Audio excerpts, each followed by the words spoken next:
Greetings, workers, peasants, and petty bourgeois intellectuals. My name is Djene, in for Jason Miles today on this very special episode of This is Revolution podcast. Now, before we bring in our guest and introduce our topic for the day, I would like to remind people to like and subscribe to our videos. It really helps us in the algorithms. Consider leaving a comment, even if it is a mean comment. We appreciate all comments, especially the mean comments. And of course, if you enjoy This is Revolution and want to ensure that This is Revolution continues to bring you interviews and discussions, consider supporting us on Patreon or becoming a channel member to ensure that Jason can eat food and live in a house. We would like to assure you that no white people are paid in the production of This is Revolution. So all your money that you pay to This is Revolution is reparations. It's because Kuba and I don't get paid. But we like it that way because that means we don't have to do all the work. Anyway, without further ado, let me introduce the topic for today and our guest. So, the topic today is one that people have requested in the various discords, and that is a discussion of slavery in Islamic history. You know, we often use this term slavery uh, quite loosely, but slavery, of course, although on one hand being defined by a kind of very simple premise that is like the legal ownership of one person by another, historically has been expressed in multiple different ways and with different social and cultural and political meanings in society. And so when we talk about slavery in the Islamic world, uh, this is a phenomena that, although there are certainly parallels with the chattel slavery that we know in the Atlantic world, uh, there are also very substantial differences. And who better to discuss this with is Professor Adnan Husain, professor of Islamic history at Queen's College in Canada, host of the Guerrilla History podcast, general man about town and football enthusiast, a true son of the Mughal Empire. So, Adnan, thank you so much for joining us today, or Oh, it's joining me great to today. be on This is Revolution with Eugene, and this is a really fascinating topic. So I'm looking forward to our discussion. So let's begin talking a little bit about slavery in the Islamic tradition. And we're going to be focusing here primarily on sort of the classical Islamic era, the Middle Ages. We won't too much focus on later periods, although I think there are sort of general points that we can talk about with regards to the history of slavery in the Islamic world. But for our listeners who are familiar with the Western tradition of slavery or the transatlantic system of slavery, obviously they'll be familiar with some of the um, religious texts, the Bible, the Old Testament, that created at least some grounds for the justification of slavery. Now, obviously, Islam comes out of a similar ideological and religious milieu. It's influenced by Judaism and Christianity, which have traditions of slavery in them.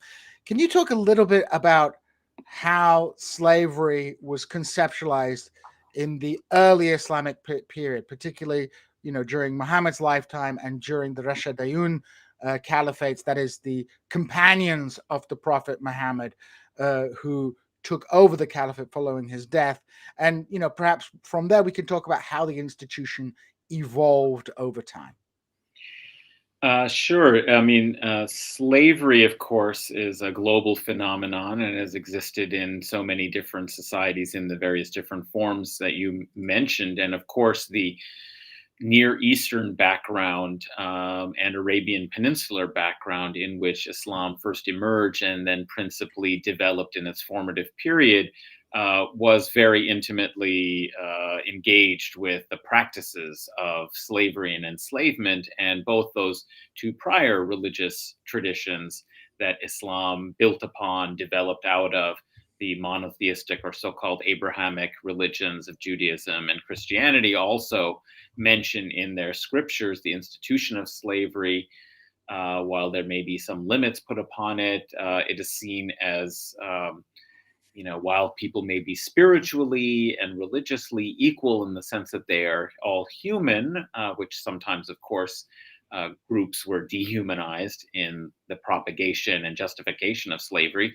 Nonetheless, there was in these scriptural understandings and accommodation with the realities of the existing world that had slavery, and these traditions didn't necessarily go so radically in their critiques of human social organization to declare, slavery as something unpermitted. It's something that is part of the world in which they're from. And so that's certainly the case in the immediate backdrop to the career of Muhammad in the Arabian Peninsula and Arab tribal society, where there were people who were enslaved. They lost their freedom. They could be owned, by others. Um, and the Quran, of course, does discuss the question or the problem of slaves. It doesn't. The word in Arabic is abd. For somebody who is a slave, it also means someone who worships, right? And so there's a lot of religious vocabulary that defines this in a spiritual term to understand the relationship between the individual human worshiper and God, that they are the Abdullah, for example, a very common Hmm. name that is the slave or servant or worshiper. And it could mean all of those things in resonant form of God. And so there is some discussion also of it as a social phenomenon, however, not just in this kind of spiritual analogy. But usually that word isn't used for that. It's discussed somewhat elliptically as something like that which your right hand possesses or owns, or those whom your right hand possesses. Ma malakat aymanukum, right? That is something that's a repeated Quranic phrase to describe people who have lost their free status and are owned by somebody else. And the Quran basically encourages manumission. It also encourages It's humane yeah, treatment, right? It puts all these limits, but it does not declare it like these other scriptures. It doesn't declare it a social problem to be eliminated, unlike some other social practices. right. Because slavery is such an embed. I mean, these religious traditions are recognizing the social reality that they're coming into, in which slavery is just part of the natural order of human society. And so a lot of what we see in the Quran, for example, which people today perhaps view negatively, was in certain respects attempts to codify practices that existed. So slavery in the Quran, you can find a justification for it, obviously, but also the, these sets of regulations in the Quran, in its an attempt to kind of systematize good practice with your slave, just as something like the Al-Anfal Surah, which is Hmm. all about plunder and things. It's like, oh my word, this is a whole religious thing about plunder, but it's actually talking about, like, you can't just do what you like with your plunder. You can't just, like, take it all for yourself. This is how you share it out. This is how you treat the people. These are the people you can't do this to and that. So That's right. these are attempts to regulate. They aren't the cause of these social institutions. Islam is not causing slavery. Islam is coming into a world in which slavery exists and is putting a kind of legal and moral set of codes on that superstructure, which doesn't necessarily dispose of this institution, but pushes it in a particular direction. That's exactly right. I mean, it tries to reframe Hmm. the previous institution or set of practices of slavery and enslavement in a new way, try and regularize it, as you're saying, codify it, but also encourage some components of it to try and bring like every sphere of social life, is to be brought into some kind of ethical framework that is a different ethics than we would accept in, liberal order in the modern world, but is one that is in some ways progressive given some of the practices and abuses of the time. So it's a kind of reformation of this institution of slavery. So what I would say, the two really big differences with practices of ancient Near Eastern and Mediterranean slavery. So people should be, of course, very familiar with Rome and Roman slavery, galley slaves, plantation slaves, and so on in like the Roman Empire, or, enslavement that occurred as a result of conquest and capture, which Mhm. is the most common way in which people were enslaved, is through war. In the pre-modern era, they did not take prisoners in the same way. Later on, there are systems for ransoming and redeeming of captives, but typically in late antiquity, if you were a conquered person, you were captured in battle or in raids, you lost your freedom. And Just read the Bible. I that's mean, right. the you know Deuteronomy, you see it very clearly. yeah. Yeah, that's right. And the Jews in Egypt, the in Babylon, like they're moving all over the place because these empires are looking for sources of labor very often. Exactly. And we should talk definitely about kind of I mean, obviously, slavery is a form of social organization of labor, right? And Right. that's fundamentally, what it is. Usually it's defined in this legal way, freedom versus unfreedom, because you have certain kinds of privileges or rights in legal systems, when you're free and you're deprived of some of them, maybe not all of them. So this is where it varies according to different societies and cultures historically, but you would be deprived of certain legal privileges and rights and abilities as a result of being unfree. But fundamentally, those political rights are subordinate to an institution that attempts to exploit labor under favorable terms, right? To be able to dispose of the labor power of an individual. That's what you own, is you own their labor power, essentially. So let's begin with like a question of what slavery looked like Right. in Arabia. What kind of slave, like who's getting, when we talk about transatlantic slavery, we know who are the victims of transatlantic slavery. We know who's being enslaved, how they're getting taken over to the Americas and what they're being put to work to do in the Americas, Hmm. right? Hmm. We have that image. But, you know, beginning with the early Islamic period, who is being enslaved in Arabia at the time of Muhammad? How do people end up as slaves? Yes. Okay. Well, I mean, and I guess before I get into that, I just want to say that the differences are basically two key components with like previous forms of slavery. One is that there's religiously in Islam a presumption of freedom, right? So that's like the natural condition is that you're free. And so then there are very specific conditions under which you might be enslaved. And we'll talk about that in a moment. And the other is that there's a ban on enslavement of people who are acknowledged and recognized as being free.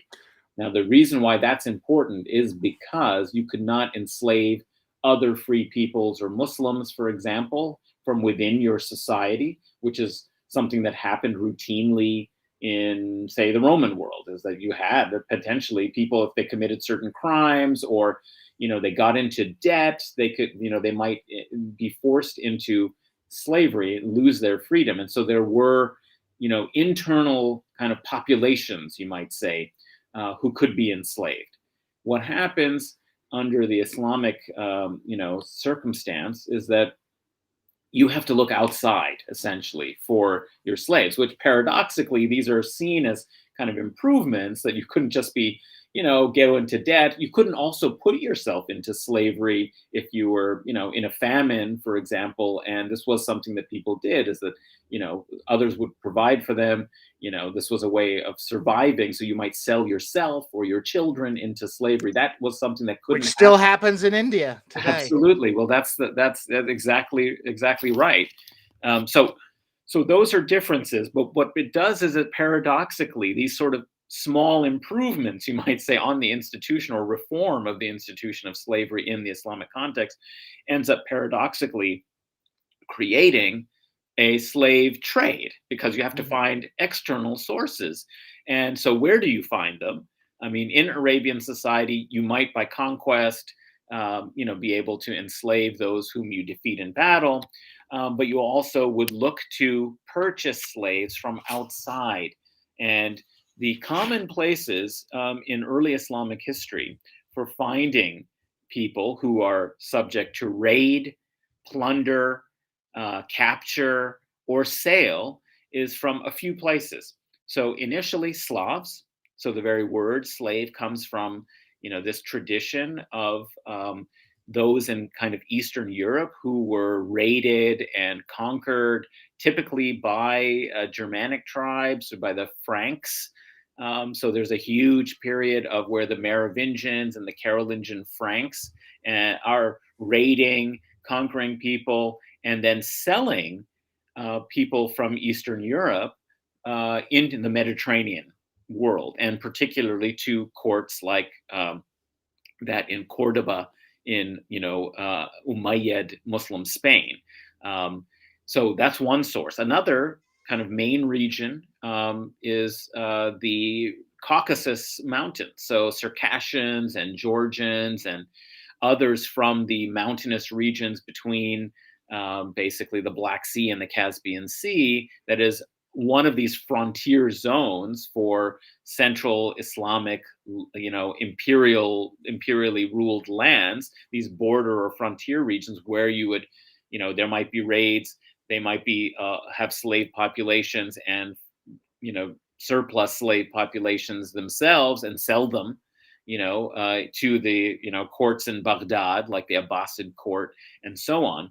And then another region from which there was recruitment, if you want to think of it that way, of labor, was also the steppe peoples of Central Asia. So Mhm. Turkic tribal groups in their own kind of campaigns against one another, or different tribal groups, when a confederacy might become strong and conquer another, Turkic tribal grouping, And then they might, sell and then they might sell sell them. them. Then yes, yeah, exactly. And then the So last grouping, of course, is African peoples in sub-Saharan Africa, the Bilad of Sudan, the land of the blacks, the blacks, black yeah. people, particularly at the start. Of course, in bordering areas of the Horn of Africa, on the other side of the Red Sea, or south of what is today Egypt in sub-Saharan Africa. And All the so way to, I mean, even in modern Turkish today, uh, the vernacular term for a black person is zanj, which is of that's course right. Zanj was one of the terms that you see used for uh, black slaves who were agricultural workers, interestingly, in almost the only plantation in the Abbasid period. regions.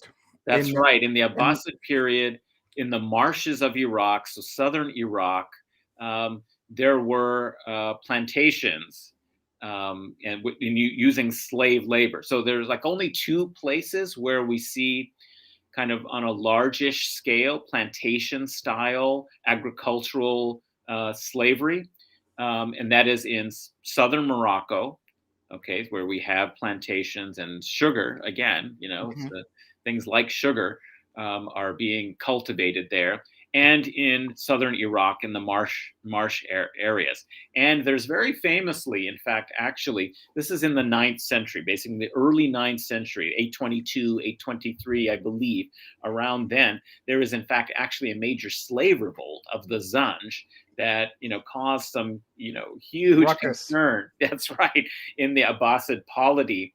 Now, it's not, there's different opinions because the evidence is pretty scanty, and there's just this label of the Zanj. And, this becomes a kind of common word for black enslaved people.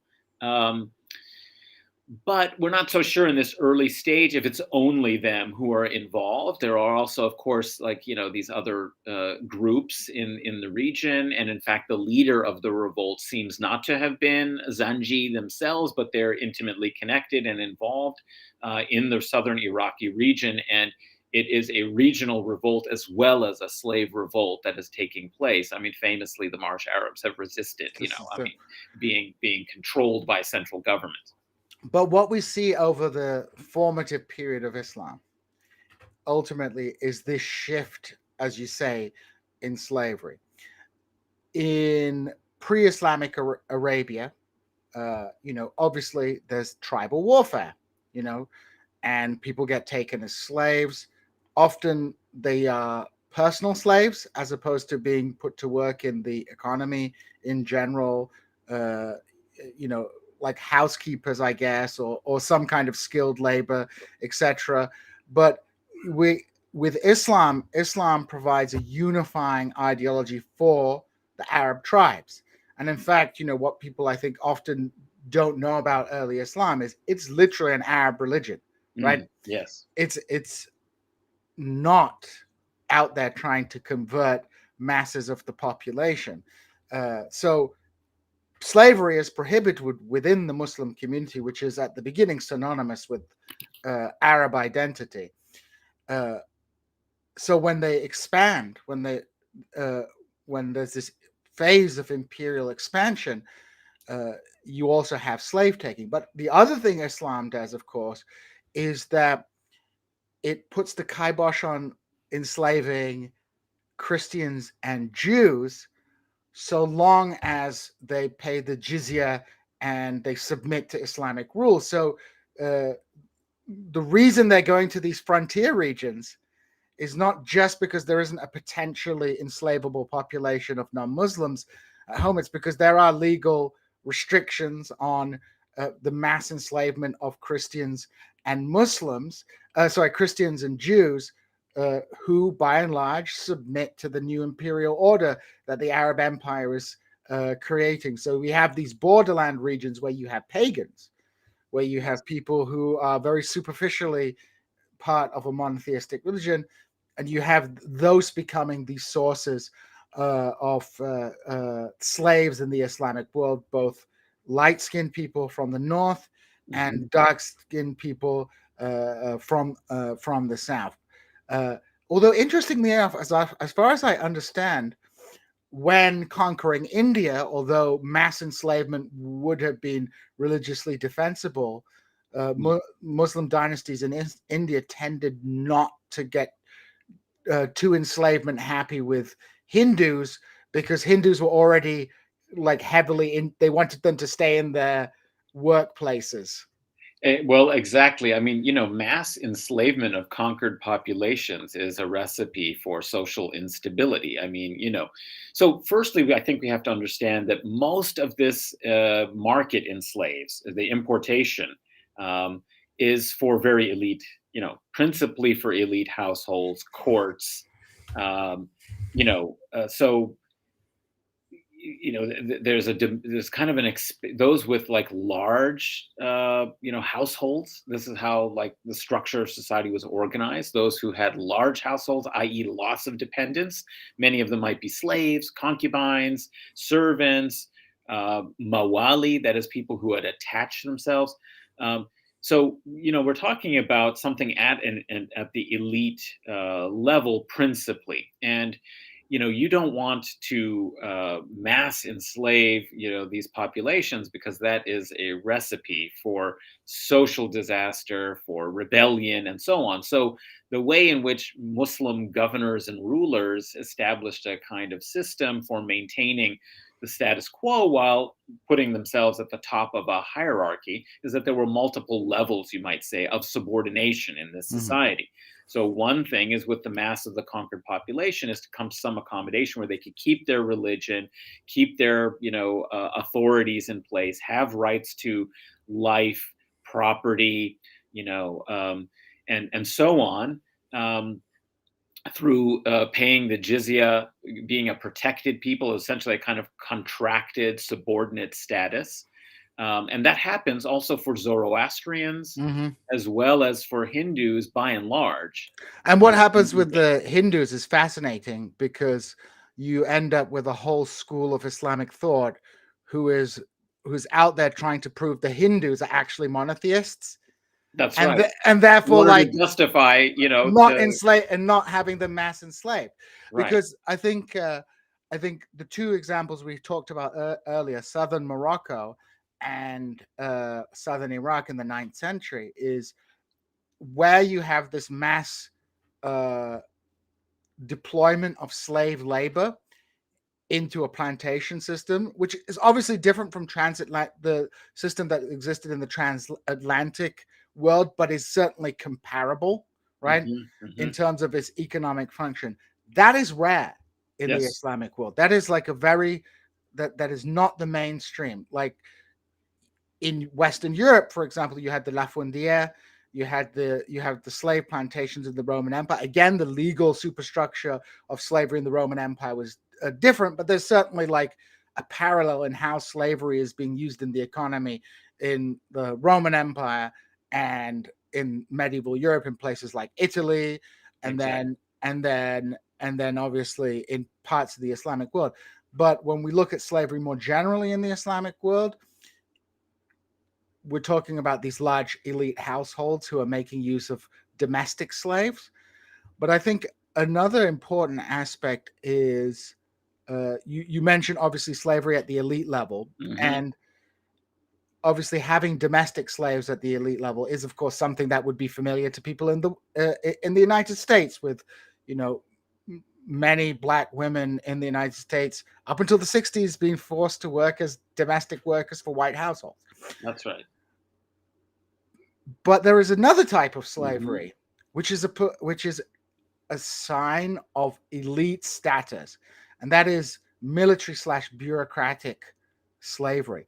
Can you talk about a little bit about what that is, and Absolutely. I and mean, how it shaped perceptions of what slavery is well, in that's these right, systems? because this really contravenes the model that we have from the transatlantic experience. So, as you pointed out, there are varieties of forms of slavery. There's household domestic slavery, where you're incorporated in the household, domestic work or small artisanal craft work, labor. Hmm. Um, there is the plantation, agricultural sort of slavery. We might add, similarly from Roman and Ottoman times, of galley slaves. Galley slaves, That's yeah. another sort of form. And my colleague Ariel Salzman has been, thinking about, and I believe written a really interesting article about the galley complex, right? In reference to Philip Curtin's, the plantation complex, Complex, looking yeah. at Mediterranean galley slavery as a key component of, military competition in the naval maritime world of the Mediterranean. But probably the most interesting component of the forms of slavery in the Islamic world, which is really quite unique, is the emergence in the Abbasid period of the military slave, that is, slave armies. So recruitment typically taking place of Turks, of Turkic, but it could be more diverse ethnically and nationally. But the paradigm really was of the steppe Turkish mounted horse warrior pastoralist nomads from Central Asia being retrained, converted to Islam, trained in military arts, building upon their nomadic lifestyle and hunting background into Building on the prejudices, of course, that Islamic civilization had about the intrinsic nature of that's the right, Turkic people in Central Asia, that they were a uh, martial a people. martial people. I mean, there's Yeah, this concept in Ibn Khaldun of the Badun, that's right. which which is you know uh, which people sometimes talk about as that Bedouin, as in Arab tribes, but in Ibn Khaldun, it really becomes a kind of ideal type of a people, Well, which he's is got a logical sociological, kind of ecosocial. eco-sociological analysis of those who are living in tribal relations in wilderness and harsh circumstances. They develop these skills, these abilities, and solidarities that make them ideal for military prowess. So Berbers, Berber, so-called Berbers, right? So the indigenous Berbers, peoples of North Africa, Turk, Turks. and a Bedouin, as you point out. That's right. Yeah. So there's this perception of these are like a warrior people, and this is before the Turkic migrations as well Yes, to the Middle East. This is you have these Ghazi states on the boundaries of Central Asia, Muslim Turkish tribes fighting non-Muslim Turkish tribes, and slaves flowing down from Central Asia towards Baghdad to staff that's right. uh, uh, what is a kind of prototype professional military. Exactly. See, that's the important and interesting point here is that the caliphs, Abbasid caliphs, they faced so many rebellions. Okay, there were so many civil wars, rebellions. We even have, of course, slave rebellion that we mentioned, the Zanj. Um, that sometimes they wanted to be able to exert greater control and have greater dependence. This was the key: greater dependence of their army on the Sultan, on the Caliph themselves. Mhm. And as a result, they started recruiting what was essentially an unpaid, but became paid also, professional army as an elite and loyal cadre of military resources for the central government. And so you start to have already in the Abbasid era, even before, as you mentioned, there is migration by from of Central Asian Turks, West Oghuz Turks, even before they come essentially as military conquerors of the Middle East.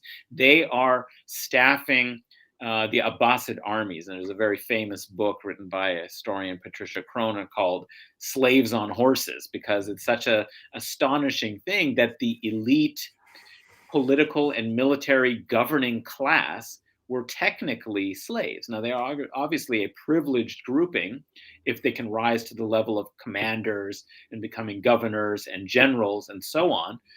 But they're servants of the state, and in it's the way it's understood is as members of the expanded household Mhm. of the Khalifa. So it's a version or a variant of what we might think of as household domestic servants for this elite military commander's household, that they have a kind of, first I think it starts with something like a Praetorian Guard, Right. and then it expands to being basically the exclusive and almost monopolistic form of wielding arms, in a serious way as a trained military force. And this has to be understood, I guess, in the context of the transformation of the caliphate over time. uh, we talk about this word Khalif, you know but this term meant different things as a political institution at different times. And the early Islamic conquests were the work of what we might think of as tribal confederations. There were different Right. leaders, there were Arabs, Muslims, and Christian Arabs, right? Yes. Fighting together to conquer an empire. So you had the ruler, at least during the early days of Islam, was more of a first amongst equals than an absolute monarch. And it's only with the rise of the Umayyads that we begin to see this shift towards like a more imperial style monarchy. And then obviously this trend continues with the Abbasids. And one of the outcomes of this is uh, the caliphal state seeking to move its base of power away from the tribal armies towards a military force that is loyal. Because, like as you mentioned, if we look at the Umayyad period, Umayyads are dependent on the army of Syria, right? Hmm. Hmm. And the army of Syria's got tons of Umayyads, right, in it. And so sometimes those Umayyads are like, why don't I get to be the caliph? Like, Exactly. Yes, so, that's right. so we're beginning to see here, especially during the Abbasid period, the formation of a new military cadre of slaves, which comes out of this concept that the state is the ruler of the state is the state is his property, it's his household, and thus the logic of this military slavery, as you're pointing out, is coming out of this tradition of domestic slavery. Like, Yeah, that's right. It's an adaptation of household domestic slavery, but we're talking about a special household, one that has political and military control. And as a result, they enroll and expand those who are dependents upon the caliph in his household to a whole cadre of trained, professionalized military so called slaves. And this, you know, you can see exactly what's going to happen. And of course, this is borne out by subsequent, Middle Eastern Islamic world history, which is that, of course, you just have transferred the political factions and contestations that would have come from tribal, elites being in competition with one another and seeking, dynastic rule for themselves, to factions of, the so-called slave military generals that they I, start, conspiring and competing for favor with the caliphs, but also the caliphs become rather dependent upon, this initially emerges to establish the dependence of the military upon the exclusive control of the caliph, but it ends up turning into a situation where rival factions come to suborn the caliph to their sort of control. and this is really how we see the decline. I mean, there's many ways to chart the decline of the Abbasid Caliphate. You know, the gradual splintering of it territorially, but at the very heart of the Caliphal Empire, we have this huge contestation. I mean, I believe they built the whole city of Samarra to That's right. get themselves out of like control of these various commanders. But you have a situation where this And also the population, because the and, population grew and they could grow restive, and decisions by the Khalifa could be, very unpopular. I mean, we even have accounts where religious disputes over, theological questions, Al-Ma'mun's attempt to establish creedal uniformity by choosing a particular, so the Mu'tazili creedal mm, doctrine about the createdness or uncreatedness of the Quran, led to a whole inquisition where the only public authorities who could be sworn in, had to agree to abide by this particular creed. This was resisted by some of the religious scholars who had a popular and social base that had emerged. And there were riots, in the streets when somebody like Ahmed ibn Hanbal, who refused to accept the Mu'tazili creed, was jailed, and so on. And so as a result, the caliphs withdrew, built a whole new, essentially administrative capital center and garrison city, removed from the subject population, or the population in the capital city of Baghdad. But that only made them more dependent on the military slaves. slaves. And yeah, They were basically, so you basically have a situation where it's the commanders of the Turkish soldiers, but there are other other groupings. Armenians, other things, other groups involved That's in right. And it. there's also a bureaucracy, and some of the elite And vizierial and secretarial parts of the administration were also contesting for power. Yeah. and so we see this institution of slavery spreading into the military, and also I mean I know about it from the Ottoman period, but also when do we start seeing the bureaucracy becoming slaves as well? Because of course we have the main source of the bureaucracy is the ulama, Hmm. who are free, as it were, but we do, at least by the Ottoman period, start seeing bureaucrats coming through an imperial system as enslaved people. When do we start seeing that? Well, that I think we really, I mean, firstly, there is a katib class and an ulama class. So you have this kind of secretarial class that will be, trained and educated in the basic religious sciences, but they do not specialize in them. They use their literate skills and talents for things like accounting and writing chancery letters, firmans, They're from the business school. they're from the business school, essentially. The business, and so you've got the lawyers and you've got the business elite. Yeah, So the yeah, two professional cadres are yeah. represented in. It's you've got the public administration and the law school. That's what it is. It's the That's right. public That's right. admin and the law school. Exactly. But so I don't think you start to get really the staffing of the secretarial and bureaucratic administrators really until the Ottomans, I think. I mean, there might be some precedents under some of the later medieval, pre-Ottoman, dynasties, but they tend to be free peoples, oftentimes from these kind of pure Persian Mm. households and Persian families.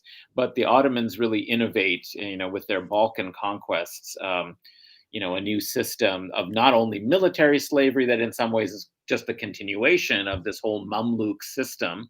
And we should point out that, this whole system, was so entrenched that in some ways, as a result of the Louis IX's failed, crusade and invasion in Egypt, it led to instability among the Ayyubid dynasties. The Sultan, the last of the Ayyubid sultans, was kind of murdered, assassinated by his Mamluk elite, Wait, slaves. military slaves, and that they essentially created a sultanate, where the sultan, the slaves were actually the rulers. It's a slave republic. I It's a mean, they slave created a republic, republic. They exactly. created. I mean, they do have the Khalif there, but he's like completely meaningless. That's right, and that's why Com- they're known as the Mamluk Mamluks dynasty, dynasty. which is itself a kind of strange contradiction, because you couldn't really pass it, and in fact, they didn't pass it for many generations. This was not passed from a father to a son. It was factional. That was You that's had right, the Turks, you had the Circassian period, various periods in which these things. And people should be aware the term sultan doesn't mean king, right? right. In Means Arabic, wielder of power. yeah, That's right. like controller, right? Yeah, yeah, So sultan would be like Malik is the translation of king. yes, So sultan it could have been used as the term president, for example, right. in the. I mean, they made up. Executive. Yeah, it's Yeah, like the executive executive. holder of power. It That's right. doesn't have a innate hereditary nature to it. It's only. I mean, president in the Middle East has a hereditary nature to it as well. So, but I always find it interesting. My counterfactual is if the Enlightenment and Industrial Revolution had happened in the Middle East, Sultan would be the word we use for president. Right, right. As So a we kind of secular office in office some as a ways. secular office Right. because Sultan is not religious like Khalif. It Yeah, definitely has religious connotations, and it's not hereditary like Malik, which is what people called the Umayyads when they were slagging them off. that's right. It Because was definitely a Malik never actually had legitimacy, because that was dynastic inheritance without a religious justification. justification, yeah, Yeah, exactly.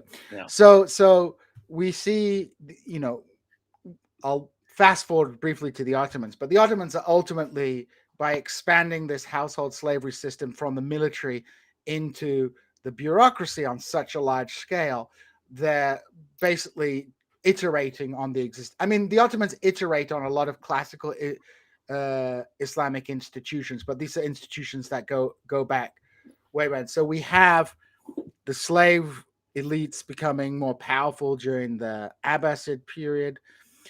And then we have this institution playing a critical role in most post Abbasid states. And when we talk about the military cadre of Islamic states, even right up to the early modern period, there's two basic factions. You have this slave elite, and then you have a feudal slash tribal uh, exactly. Yeah. element of this military. That's right. Those are the two kinds of components. So that's why, in someone like Ibn Khaldun, whom you've mentioned, he's very fascinated because of the particular history in North Africa of tribal power from the Atlas Mountains that comes down into from the harsh wilderness into the coastal plains, and where the big cities are located. And so he's talking a lot about tribal bases of power and social solidarity. Um, but he equally recognizes that there are other social bonds and social relationships that are absolutely constitutive to political power. And, in that he would look at slaves and slave troops, and also the mawali, which was, the way in which people were clients. Mm-hmm. A clientship was a very strong affiliation. And so this is the point that I made, is that there are a variety of forms of subordination in this hierarchical society. um, enslavement is only one term of ways in which you would affiliate yourself with a powerful patron as part of their household. Others are mawali, who are, you know, clients of powerful patrons, and this would be almost as strong an affiliation, according to somebody like Ibn Khaldun, as kinship itself was. And so it's important to see that there is a difference that we could probably reflect on, that slavery is pretty common in the pre-modern world all over the world, globally speaking, but we could draw a distinction between slave societies and societies with slavery. Just because a society has forms of slavery that might vary from other ones, it may not be the most constitutive component of the social Right. economy. It may exist in various ways, but there are some societies that are absolutely described. You really cannot understand them without understanding slavery as an institution. Those are slave societies. For the most part, I would argue, though some may, and it varies in different contexts in the Islamic world at different times, apart from, as I said, southern Iraq in like the Abbasid era, where there was a plantation sort of society, or southern, parts of Morocco, that by and large, the Islamic world were societies with slavery, where it's a very important component of the social bonds and social relations, but it's not a predominant one for describing how agricultural production. Right. It's not the basis of labor, That's right. productive labor in these societies. Yeah. Like it's not the Confederate States, or it's not Haiti. It's not even like Rome, where you Right. have Right. like slave labor being deployed en masse into the economy. Its significance lies as a political institution at the elite level. And I remember from my readings on on the Ayyubids, for example, in terms of the military order of battle, it was the slaves who were like superior to the free army, to the free elements of the Well, army. because they were an elite trained corps, Yeah, they were the disciplined. Yeah. They were the disciplined core, whereas the tribal elements were those who were serving as clients Yes. and were thus seen as less reliable, etc. But I think I want to return back to the point you made about Ibn Khaldun, about his concept of these social bonds. I mean, I think what I find fascinating about his work is that so many terms, like we said, the term Bedouin, he transforms from being a kind of quasi ethnonym into a ideal type of a way of life, Hmm. right? Also, his conception of esprit de corps, or asabiya, Right. uh, he he generalizes this concept, saying that it can be formed in the tribal context, it can be reformed through the idiom of kinship, it can be that you can have a similar phenomenon but with a religious movement, with Yes. religious and then Hmm. also these elite slavery institutions. They're almost like a kind of attempt to capture the military vitality of borderlands peoples and put it to work for the state. Right. So it's kind of like trying to like domesticate the warriors of the frontiers, and bring them into a kind of ordered, disciplined way. But as you pointed out, there's always conflicts on this. Either we end up with a situation like in the Abbasid period, where eventually it is the Turkic military commanders who are enthroning and dethroning caliphs, who are largely symbolic figures, or you even go even further, where you end up in the Abbasid period with the Ayyubid period with the decline of the Ayyubids. There's basically a revolution and the establishment of a quasi-republican system of government based around a kind of slave oligarchy of Hmm. Hmm. slave households, and these become kind of ironically, is like these slave institutions. It's the slave households that are perpetuating the continued slave trade. Like I think my favorite irony of history is that the Mongols were defeated in Egypt by an army that was literally sold to them by the Mongols. Uh, like, That's right. The Mamluks were the only force that could check Mongol spread in the 13th century. and that So was because the Mongols didn't try. They didn't try very hard. yes, well, there's a lot of reasons to understand why the geographical limits of the Ilkhanate were Syria, right? One is, of course, ecological. There's just no pasturage for these large horse-based, Armies. tribal armies from Central Asia. They're not on the grasslands, the steppes of Central Asia. And so, that was one kind of potential problem. The other, of course, was that,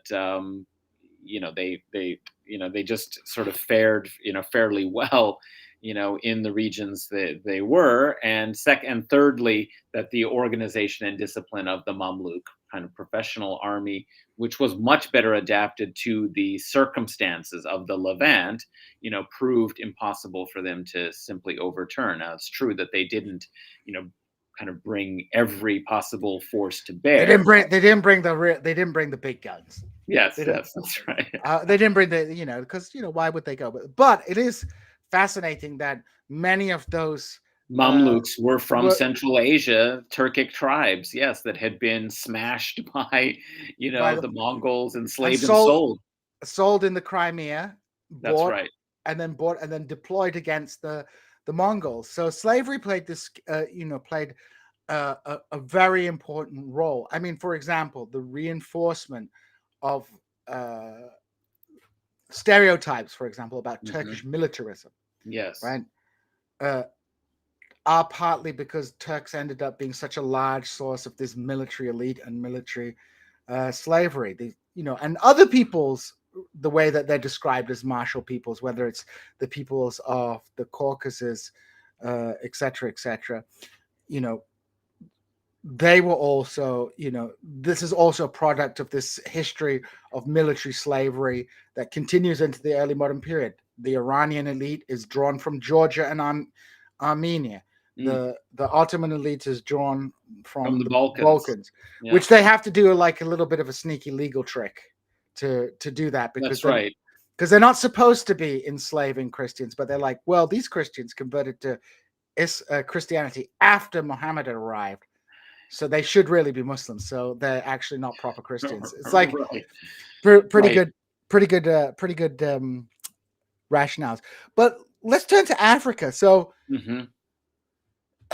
people may or may not be aware of this, but like so much of the political culture and stereotypes regarding Africa flowed into Europe through contact in the Iberian Peninsula between the Christian powers and the Islamic powers uh, of North Africa. And many political traditions, whether it's from like the troubadour tradition, is Hmm. transferred into the Christianity from the Islamic world. Um, the tradition whereby you know the like the fifth of the war booty goes to the king. That is Yes, straight Islamic political. That's straight Islamic law that's that's going right. in.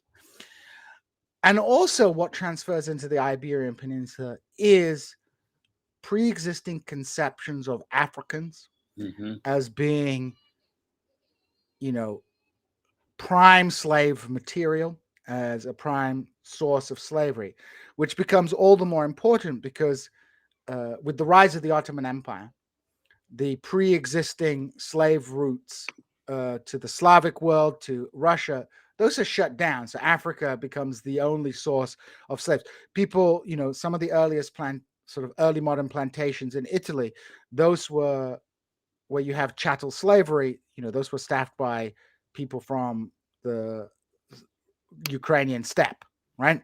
But Right. this passage gets shut down by the rise of the Ottomans, who and the rise of the Russian Empire. Um, these shut down this, and so we end up with African slavery. And so there's a very good reason for the economic history of the transatlantic slave trade and African slavery. But there is a kind of prehistory about this that is being imported into the Iberian Peninsula through pre-existing Islamic prejudices against black people. And I mean, I think you find that in the work of Ibn Khaldun as well. Oh, You know, yes, a lot yes, of biological determinism and things like that. So, can you talk a little bit about sure. how how the institution of slavery uh, was in the Islamic world affected Africa, obviously, and how this affected the kind of cultural perceptions of black people that were later transferred to Europe.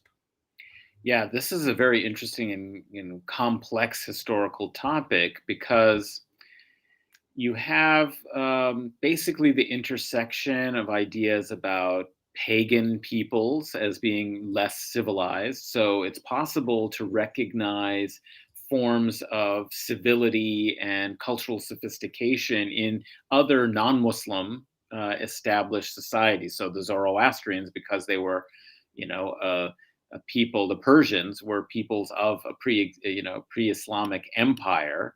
Um, they were regarded in much the same way as the people of the book, Jews and Christians, and so they were accorded this kind of status of as dhimmis, that is, people who paid the jizya and could keep many of their institutions, their religion, and so on. However, pagan peoples, both for Christians and for Muslims, were enslavable. And of course, before the coming of Islam, you have different kinds of African, folk religious traditions with pantheons and spirits and, qualities that don't look like monotheistic confessional religion to those who are encountering it, who are coming as Muslims or later as Christians. And so there are some religious prejudices that are part of the way in which sub-Saharan African peoples are looked at by early Muslim Arab, contact and conquerors. The second component of that, of course, is that Islam quickly does, however, become an African religion, and you have, as a result, you know, uh, the importation of Islamic ideas of enslavement, the perpetuation of that institution within these new polities. But above all, you also have new forms of political organization. So you have empires that emerge that are Muslim African empires, the Songhai, the Mali Empire. And black empires too. Black empires, yes. These are sub-Saharan African peoples who have Islamized and who are forming kind of sophisticated political institutions. They're sponsors of learning. So we know about Timbuktu as this Right. great sort of center of Islamic learning. Well, this is all created because of the political and military success of Mali and Songhai and other empires. And so what these empires always do is that they raid, they conquer, and then you have these subject populations who can be enslaved and are enslaved in the African I uh, mean, I think context. this is really important because we often get this like silly trite line. It's like Africans enslaved their own people, which is completely meaningless because of course it's like who is your own people? Like what does that even mean? And there's no African people in this period. There are Muslims and there's a reason why most of the black slaves in America were not Muslims, even though Islam was very common because the Well, they think up to maybe a third were. So there's a substantial population. I mean, people who've done some studies like Sylvain Diouf and others, and Michael Gomez have tried to kind of catalog this, and it seems that maybe about a third are. But you're right that Muslims wouldn't have been enslaved by other Muslim Muslim. powers and then sold on. It's just that, sometimes European sources for the African slave trade and were captured by other groups That's right. who captured Muslims, or they themselves conducted raids and managed to raid and enslave Muslims. And so as a result, you do have a fairly substantial Muslim population in the New World, which is why, for example, in Brazil. Brazil, yeah, Yeah, Brazil, in the Bahia region, there was a jihad. concentration of Muslims that managed to, foment a slave revolt, led by ulama who managed to use literacy to organize and, um, establish the lines of communication to organize the revolt. So it does happen, but I think you're right that. Um, the fact that in West Africa you have these influential polities, imperial formations, means that it's going to take on a slightly different set of characteristics on who was Who available for so- enslavement for the Atlantic slave trade.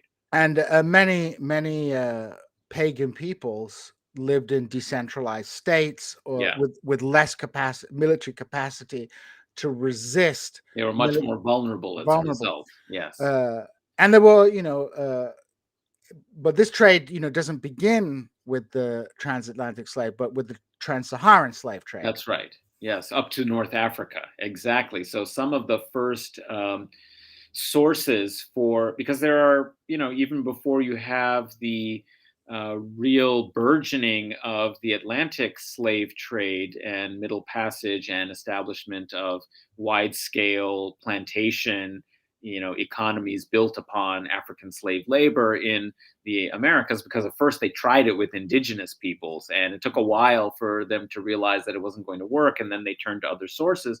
One of the sources, the key source of course, were West Africans, which had been introduced into the Mediterranean world and southern Spain and so on by uh, you know uh, uh, the enslavement in Morocco, places like Morocco. Um, and so as a result, very often in 16th, 17th century European uh, depictions of the Moor, they are black slaves, right? So, and these are in this case Muslims who are black who have been enslaved in Europe, and so there are a whole variety of experiences. I would argue, and this is something I'm very fond of thinking a little bit more about, and scholarship has started to move in this direction, is looking at the experience of the medieval Mediterranean as the platform and bases on which the Atlantic system is initially built. And very often in world history we think of this as an entirely new epoch, the of modernity, the Atlantic system. But I would argue there are certain continuities, Right. and experiences that are developed through contestation in the Mediterranean world and Mediterranean system that are very important. And among them, of course, are these communicating of certain kinds of stereotypes. There is a whole literature which is quite interesting of what we might call ethno-national, proto-racial stereotypes in geographic literature in the Islamic world. Right. We've been mentioning it about the Turks, but Jahiz, as early as somebody as like Yeah, Jahiz. Jais, even if you go back to Al Masudi, someone Yes, you can find, uh, you can find there are stereotypes of different people. They are often compared to one another. Like that's right. I've read, I've read how these people are like that, these people are like this. Um, Within Kurdish history, there's a kind of interesting debate. So there are some sources, I think, from the ninth century that proclaim like the Kurds are the Bedouin of Iran. And that has been taken by one generation of historians to mean that, oh, Kurds were just a socioeconomic designation. Mm, But I don't think that's correct, because all ethnonyms to a certain degree had socioeconomic implications to it. Rather, the Kurds were stereotyped as a Bedouin-like people with the characteristics of a Bedouin because that's the way they lived. And you often have, even before this is kind of fully articulated in Ibn Khaldun, you have throughout Islamic geographical literature the evolution of a comparative framework of peoples, where there are certain yes, peoples who are like, oh, Turks, Kurds, Bedouins, uh, um, Berbers, certain peoples in the Indus Valley, they're all similar. They have these characteristics. There's a register of difference, which in Ibn Khaldun is like theorized as being the difference between the people of the periphery and the people and the soft living people of the center. Uh, but that is like there is a kind of quasi it's not racial in the modern sense. It's not cultural in the modern sense. It's a bit of both. At times it sounds like cultural, at time because I think there is a notion of kind of ethnic fluidity in the Islamic world, because if you read the origin stories that are given to the Kurds by Arabic writers, they go like, well, one story is that they are the descendants of those who fled the ancient mythical Iranian king Zohak, and they went to the mountain and they went up there. The other one is that King Solomon's wives were his concubines were like massive hoes, and they kept hooking up with devils, and those devils would impregnate them and produce Kurds. And the other is that the Kurds were descended from this or that Arab tribe that had fled prior to the rise of Islam, right? And people, I think, often debate this in terms of like, well, does this mean that they're purely Iranian because of the connection with the Iranian story, or are they actually Arabs? Because I said these stories actually tell us something different, which is that there's this kind of register of biological determinism. Like these people are like this, and we need to explain why. And it's because they're part of this, like these dysfunctional people who don't accept state power, And so you have these like cultural and biological arguments, but also a notion that people's ethnicity can change as Hmm. well, which is also kind of interesting. Yeah, that is fascinating. I mean, I didn't know about those legends of the Kurds and how they're characterized ethno-nationally, proto-racially, perhaps in this way. And I do think you're right that the principal perspective that we see this from is from what I would call imperial knowledges. So this is a kind of Hmm. imperial geographic and ethnographic information that is developed during this period of the Abbasid era, where you have this massive, really up to that before the Mongol conquest and the Mongol world empire, the largest land empire, contiguous land empire in the history of the world that is dominating, southern Mediterranean to Central Asia. And as a result, there is a whole variety of peoples who have come under the sway of this dynasty, and there's a need to catalog the peoples Hmm. of that are ruled by the Abbasids, and also the peoples with whom they are in contact with, like diplomatically. So the people of India and previous and other contemporary great civilizations. This is how it's kind of understood. So, China, and there's all these kinds of ideas about the manufacturing kind of cleverness of the Chinese, that they're very sophisticated and technologically adept. The Greeks are, understood to have this philosophical understanding and wisdom and be great artists. So you have this whole host of kind of ethno-national, proto-racial sorts of ethnographic information that's for imperial consumption, and helps describe the world in which they are competing and establishing themselves and trying to articulate their supremacy. And Right. this also, of course, leads to what we would think of as anti-black racism and stereotypes, because you have travelers, scholars, people like Ibn Khaldun you mentioned, but travelers like Ibn Battuta, who take some tours to sub-Saharan Africa, also went all the way, presumably, to China and Indian subcontinent, and retailed all kinds of stereotypes about those societies and cultures and their Islamization.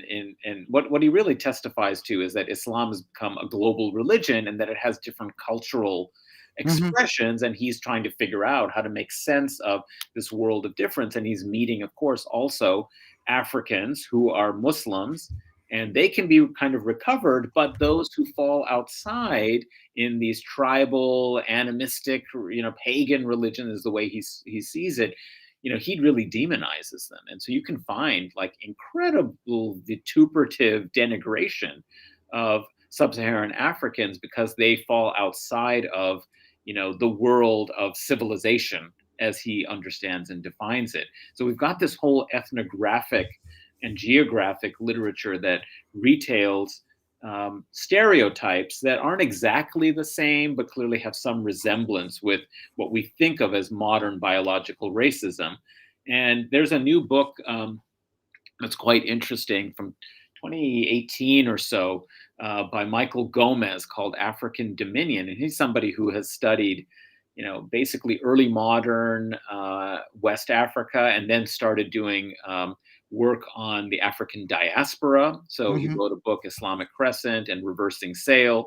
Um, but then his most recent book is really looking at putting African empire and the consequences of empire in Africa into a global history. And he tries to argue that essentially some concepts of race and forms of subordination and gendered authority are really produced in Africa as a consequence of these principally Muslim empires Hmm. that are really advanced and sophisticated from the 8th century to the 13th century, and tries to argue that they made this kind of contribution, if you want to call it a Call it a contribution. contribution. Yeah, but they have affected world history, and that these kinds of ideas of race, um, sort of gender subordination, slavery, ideas about political power, that they pioneered in some cases some of the concepts that we think of as modern and uniquely part of Western society and culture. Now, I'm not going to say that they're exactly the same, and historians always love to find precursors in previous, Right. periods. But there are continuities, and of course, there are also major differences. And the real difference I would say, the real difference is when you turn this kind of system of plantation slavery into a major part of a capitalist world system, then of course now you're going to have You're gonna new have features. Yeah, you're gonna have yeah. You know these ideas help imported and help frame this transformation, but ultimately this you know the difference between slavery, I guess, in the Islamic world and in the um, Atlantic slave trade is this fundamental economic transformation that's taking place. The centrality of slavery to this economic system. It's not that's right. just a society with slaves, it Right. is a It's society like that is society. predicated Yeah. on the mass deployment of enslaved labor. The base of society is As a slave labor. dominant mode of production, really. Like there's a reason why, for example, the abolition of slavery in the Ottoman Empire Mm, was really not like a I mean, it mattered to people, especially in right. places where you had slaves, like in the Arabian Peninsula, but it didn't cause a civil war. And the Right. reason it doesn't cause a civil war is because, like, there aren't huge vested economic interests in maintaining the institution of slavery, right? So, Exactly. you know, Exactly. I mean, and that's the other component to this that we've been talking about these kind of proto-racial ethno-national stereotypes and the way in which there is a racing of enslaved populations. But the point here also should be remembered is that you have white slaves too, and they yes, are highly prized also for various purposes. More sort of the division of slave labor that takes place, right? Is described by these stereotypes. So certain kinds of people are good as slave soldiers, i.e., Turks. some are Others are good. good for domestic household purposes, and harem eunuchs who protect and guard the household, and others are great at crafts, etc. So you've got this kind of understanding, and so it's not racialized in the same way in order to describe the difference between the enslaved and the non and the Right. free. We don't have I mean, during this period, we don't have uh such a defined notion of the scientific method and scientific process. So although there is a certain degree of biological determinism, you will also find notions where the emphasis is more cultural, where it'd be like, oh, Hmm. these people are in a state of ignorance and barbarism, but you make them dress the right way, eat the right food, And you can and civilize stuff them. like you That's can right. civilize them. So Yeah. sometimes you'll have And more. in many cases, once you've civilized them, they might be worthy of being in positions of privilege and And power. power, to help you administer your empire, like in the case of the Ottomans, or in the case of, you know, you know, you see this in many of the case of the Mamluks, where they become the dominant political, military, governing class. And so there is a kind of mobility, and I think that's another important point: is that the institution of slavery outside of the plantation racialized system of the New World wasn't so frozen by servitude and It was racialization a of it was a pa- servitude. yeah, and it was a path to like you said, it was for some people slavery was a path to social mobility. You know, we talk about the Ottomans and the famous Devshirme system. Yeah. You know, some of the news research you find on this that families were kind of wanting to get that at least one of their kids into that Hmm. system. Hmm. So because there were, you know, people have this image that like suddenly the kid was taken away and there was no contact with the family, but Right. we're actually beginning to see that, oh no, actually they had contact with their Christian family and they were doing favors for them and things like that. So this became a mechanism of integrating manpower into the state, to make Yes. use of manpower into the state. This isn't to defend Islamic slavery. I mean, the No. sexual slavery was also a central part of this. The Key. enslavement of That's right. women from the Balkans Circassia. and Circassia, Yeah. which again gives you all these stereotypes because in Right. Turkey today, the Circassian women are supposed to be the most beautiful women in the Yeah. That world, and that it comes clearly from comes from the Ottoman harem kind of kind of conventions. That's yeah, right. kind of conventions. Yeah. Exactly, like these kind of like all these stereotypes about Slavic women that exist in the Middle East, you know, have a kind of like a depth in this kind of long history of the enslavement of Slavic people for sexual Yes. exploitation. Yes. So, you know, it's not to say that like, oh, Islamic slavery was good, but that, you know, a big core element of Islamic slavery was the existence of a form of slavery that conferred elite status in Islamic society, as opposed to what we think of in the rest of the world. But of course, like with every historical process, it's full of contradictions That's right. because that those premises of slavery coming out of the Islamic world also serve to buttress the new their resource of, along with the history of slavery in the post-Roman world, a resource uh, for the creation of this Atlantic system. And I really liked what you said about the Mediterranean being kind of like the test zone where Hmm. many of these things come out, because that's where we see these plantations making use of like sugarcane plantations with slaves. That's where they, you know, that's where they begin. That's where you see this big like naval competitions all beginning. Exactly.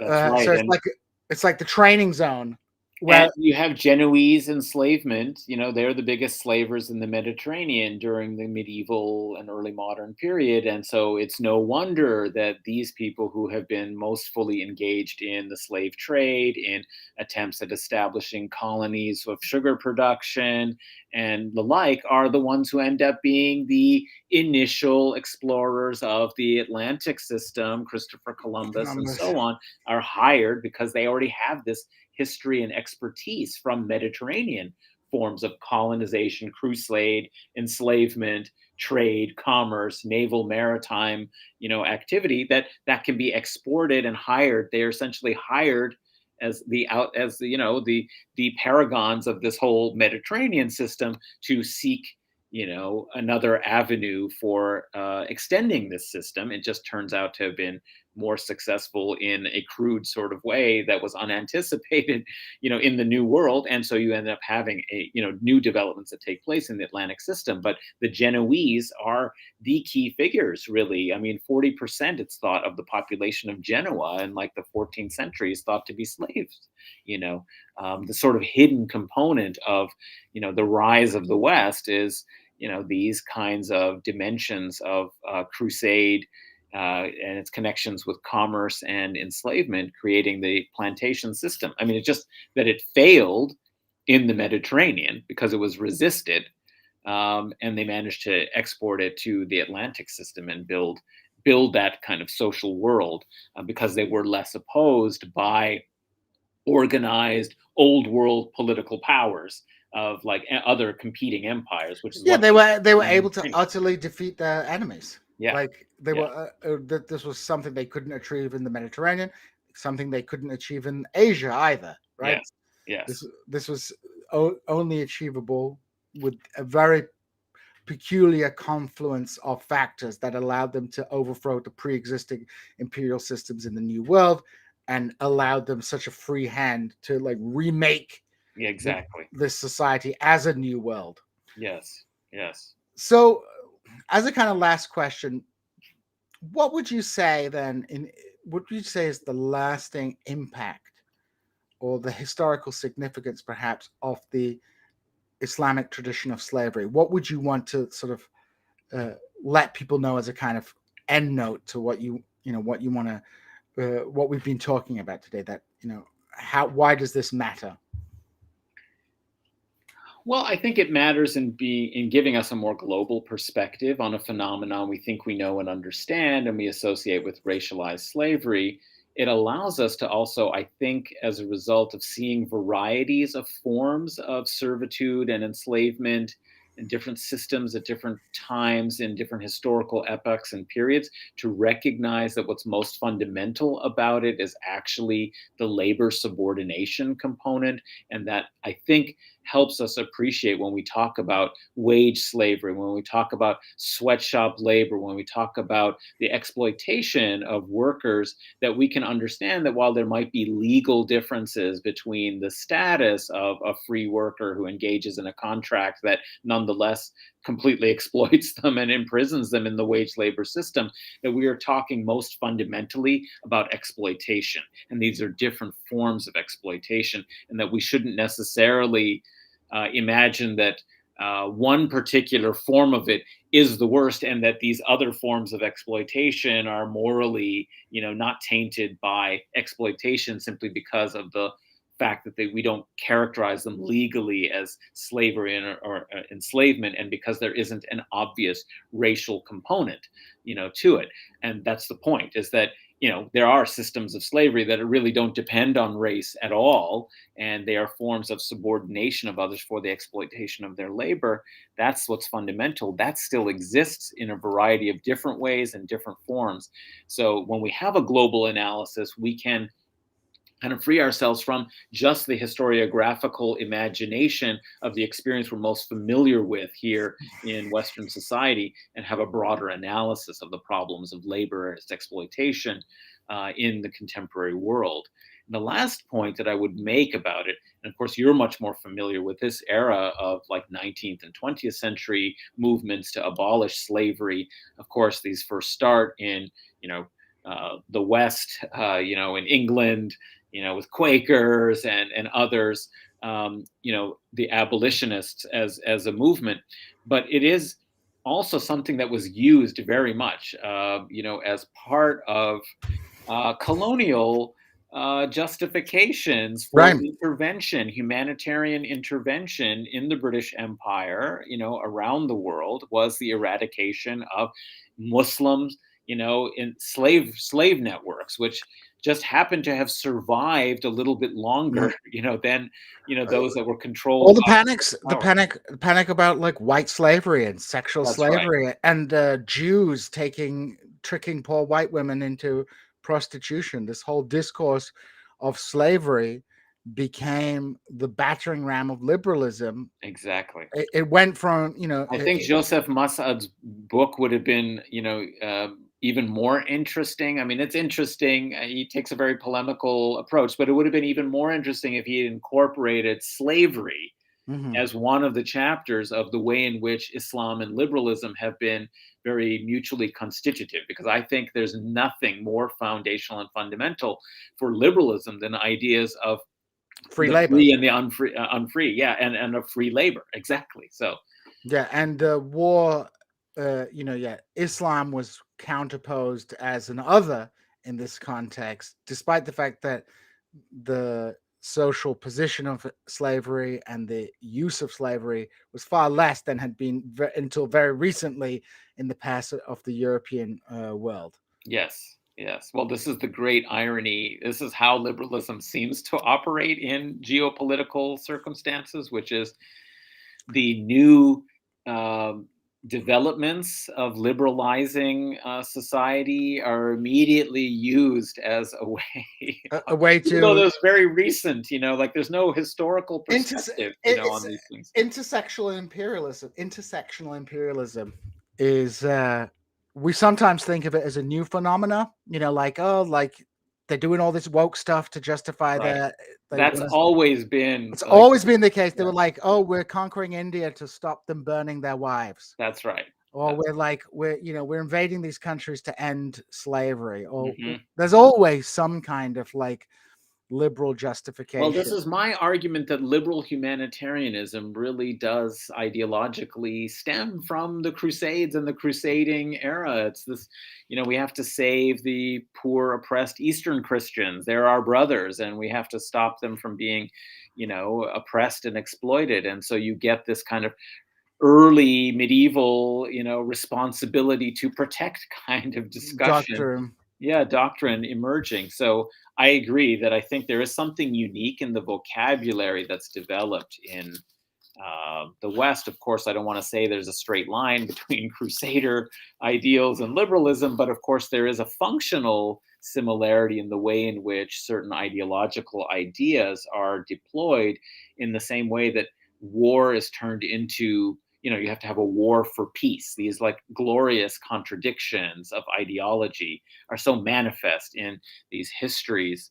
And there are some continuities between, and as I had said, between this kind of Mediterranean world and experience of the medieval Mediterranean and how it got exported. You might say first to the Atlantic world, in the Atlantic system, but then later in later periods of colonialism and imperialism to other parts of the world. and of course, you know, like you said, we might debate like how direct the line is between liberal interventionism and crusading ideology. But certainly, liberal interventionism drew on the mythology of crusading as the metaphor for what it was doing. A Yeah, crusade that's against right. slavery, a crusade Yes, against alcohol, a crusade against. We use that vocabulary, right? they That's did. Because it's a holy war. the It's whole war for pious or socially beneficial ideological reasons. Yeah, yeah. terrifying. Well, Adnan, I've had a lot of your time. I really appreciate you It was a lot of fun. dropping by to talk with us, and hope to have you on again at some time soon where we can talk about another obscure historical topic. Well, I love these obscure historical topics, and even more, finding a way, hopefully, to make them relevant, to our more contemporary analysis. If we can do that, then we're doing something, you know, What really you good. really need to do, Adnan, is do a rap, do the Islam rap, and it's Okay, coming soon. coming soon. There is a there is a there are I used to listen to some terrible Salafi rappers who Oh, they have like a whole rap album about the fall of the caliphate, but they're like not very good at rapping. So it's like, guys, it's pretty cringe. But it's in 1924, Mustafa Kemal, the worst traitor to Islam, abolished the caliphate. It's like, oh my goodness, there you go. wow. That Some is interesting. I will have to check that out. We need to be do familiar with all of the variants, all of the cultural currents. That sounds like an interesting one ideologically, if not aesthetically. yeah, exactly. Well, once again, and thank you so much. And as we say on TAR, we are out.